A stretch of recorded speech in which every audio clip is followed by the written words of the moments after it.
अस्सलाम वालेकुम स्टूडेंट्स। आज આપણે લેસન નંબર 7 દિવાળી વિશે અભ્યાસ કરીશું। તો એમાંથી ભાઈચારો, સાંસ્કૃતિક વારસાનો પરિચય, ધાર્મિક નિરપેક્ષતા જેવા મૂલ્યો પ્રાપ્ત થાય છે। રાહી પ્રશ્ન પૂછે છે, ભગવાન શ્રી રામ 14 વર્ષનો વનવાસ પૂરો કરી પાછા ફર્યા તે દિવસ કયો છે? તો હું તને પ્રશ્ન ઉકેલવામાં હિન્ટ આપું છું। ભગવાન મહાવીર સ્વામીનો નિવારણ દિવસ કયો છે? તો પછી દાદી કહે છે કે વધુ હિન્ટ આપતા આપણે દીપક પ્રગટાવીએ છીએ। તો રાહી વિચારે છે તો હસતા બોલી દિવાળી। તો નીચેના વર્તુળમાં દિવાળી શબ્દ સાથે સંકળાયેલા શબ્દ લખો। તો દિવાળી શબ્દ સાથે કયા કયા શબ્દો સંકળાયેલા છે તે આપણે લખીશું। તો ફટાકડા, મીઠાઈ, તારામંડળ, ભેટ, તોરણ, નવું વરસ, દીવા અને રંગોળી, તો તેવા શબ્દો સંકળાયેલા છે। તો વિદ્યાર્થી મિત્રો, હવે આપણે પોયમનો મારી સાથે તમે પણ અભ્યાસ કરજો।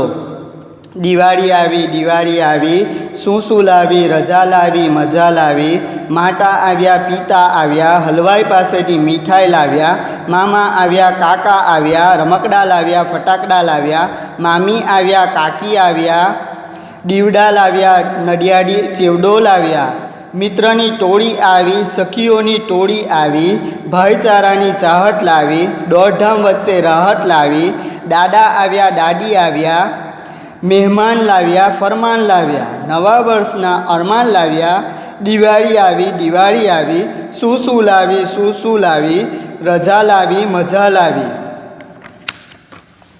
તો હવે શબ્દાર્થ સમજીએ। તો હલવાઈ તો કંડોય, રાહત તો સુખ, અરમાન તો આતુરતા, મહેમાન તો અતિથિ, ફરમાન તો આદેશ, તેવા શબ્દો થાય છે। શોધખોળની દુનિયા। તો પ્રશ્ન નંબર જવાબની શોધખોળ। નંબર 1, કાવ્યમાં કયા તહેવારની વાત કરવામાં આવી છે? તો આ કાવ્યમાં દિવાળી તહેવારની વાત કરવામાં આવે છે। નંબર 2, દિવાળીના તહેવારમાં મમ્મી અને પપ્પા શું લાવ્યા હતા? તો દિવાળીના તહેવારમાં મમ્મી અને પપ્પા હલવાઈ પાસેથી મીઠાઈ લાવ્યા હતા। નંબર 3, દિવાળીના તહેવારમાં મામા અને કાકા શું લાવ્યા હતા? તો દિવાળીના તહેવારમાં મામા રમકડા લાવ્યા અને કાકા ફટાકડા લાવ્યા હતા। નંબર 4, દિવાળીના તહેવારમાં મામી અને કાકી શું લાવ્યા હતા? તો એનો જવાબ લખીશું, દિવાળીના તહેવારમાં મામી દીવડા અને કાકી નડિયાદી ચેવડો લાવ્યા હતા। નંબર 5, દોડધામ વચ્ચે ભાઈચારાની ચાહત કોણ લાવ્યું હતું? તો દોડધામ વચ્ચે ભાઈચારાની ચાહત દિવાળી લાવ્યું હતું। નંબર 6, નવા વર્ષના અરમાન કોણ લાવ્યું છે? તો નવા વર્ષના અરમાન દિવાળી લાવ્યું છે।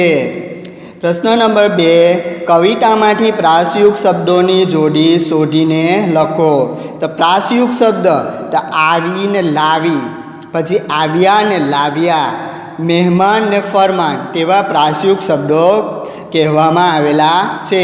પ્રશ્ન નંબર 3, કાવ્ય પંક્તિને યોગ્ય રીતે જોડીને નીચે ફરીથી લખો। તો નંબર 1, માતા આવ્યા, પિતા આવ્યા, હલવાઈ પાસેથી મીઠાઈ લાવ્યા, મામા આવ્યા, કાકા આવ્યા, રમકડા લાવ્યા, ફટાકડા લાવ્યા, ભાઈચારાની ચાહત લાવી, દોડધામ વચ્ચે રાહત લાવી। નંબર 4, મહેમાન આવ્યા, ફરમાન લાવ્યા, નવા વર્ષના અરમાન લાવ્યા। નંબર 5, શું શું લાવી, રજા લાવી, મજા લાવી। તો હવે એનો ફરીથી પાછો અભ્યાસ કરીએ। નંબર 1, માતા આવ્યા, પિતા આવ્યા, હલવાઈ પાસેથી મીઠાઈ લાવ્યા।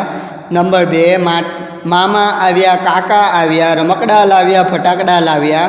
નંબર 3, ભાઈચારાની ચાહત લાવી, દોડધામ વચ્ચેની રાહત લાવી। નંબર 4, મહેમાન આવ્યા, ફરમાન લાવ્યા, નવા વર્ષના અરમાન લાવ્યા, તેવું જોઈન્ટ કરવાનું રહેશે। નંબર 5, શું શું લાવી, રજા લાવી, મજા લાવી, તો તેવું એને પણ જોઈન્ટ કરવાનું રહેશે। પ્રશ્ન નંબર 4, નીચેના શબ્દના સમાનાર્થી અર્થવાળા શબ્દ કાવ્યમાંથી શોધીને લખો। તો દીપાવલીને સમાનાર્થી શબ્દમાં શું લખવાનું? દિવાળી। અતિથિ, તો એને સમાનાર્થી શબ્દમાં શું લખશું કે મહેમાન।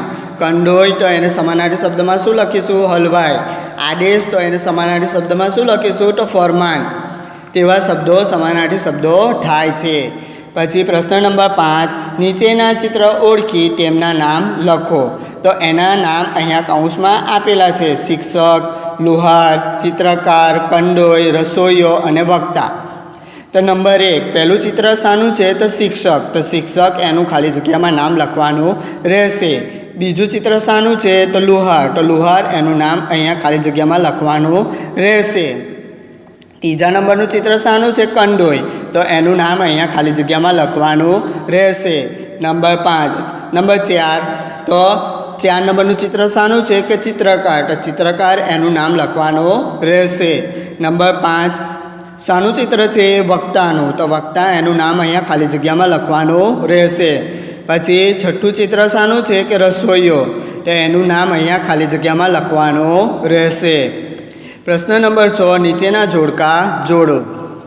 તો જોડકા જોડોમાં પહેલી સાઈડ છે અને બે સાઈડ છે. તો બીજી સાઈડ પર આપણે જોઈન્ટ કરવાનું રહેશે. તો વાઘ બારસ, તે આપણે એને ક્યાં જોઈન્ટ કરીશું? કે પાલતુ પ્રાણીઓનું પૂજન. ધનતેરસ, તો એને લક્ષ્મી પૂજનની સાથે જોઈન્ટ કરીશું. કાળી ચૌદસ, તો એને આપણે નરક ચતુર્દશીમાં એને જોઈન્ટ કરીશું. દિવાળી, તો દીવાનો તહેવારની સાથે જોઈન્ટ કરીશું. નવું વરસ, તો એને સાલ મુબારકની સાથે એને જોઈન્ટ કરીશું. ભાઈ બીજ, તો ભાઈ બહેનનો તહેવાર તેની સાથે આપણે એને જોઈન્ટ કરીશું. પ્રશ્ન નંબર 7, જાતિ બદલો. તો દાદા, તો દાદી, નાના, તો નાની, મા, તો પિતા, કાકા, તો કાકી, મામા, તો મામી, માસી, તો માસા, ફોઈ અને ફુવા તેવો શબ્દો થાય છે. તો પ્રશ્ન નંબર 8, નીચેના ચોરસમાં આપેલા ટપકાની મદદથી તમારી મનગમતી રંગોળી કરી તેના રંગ પૂરો. તો વિદ્યાર્થી મિત્રો, અહીંયા તમારે લખવાનું રહેશે.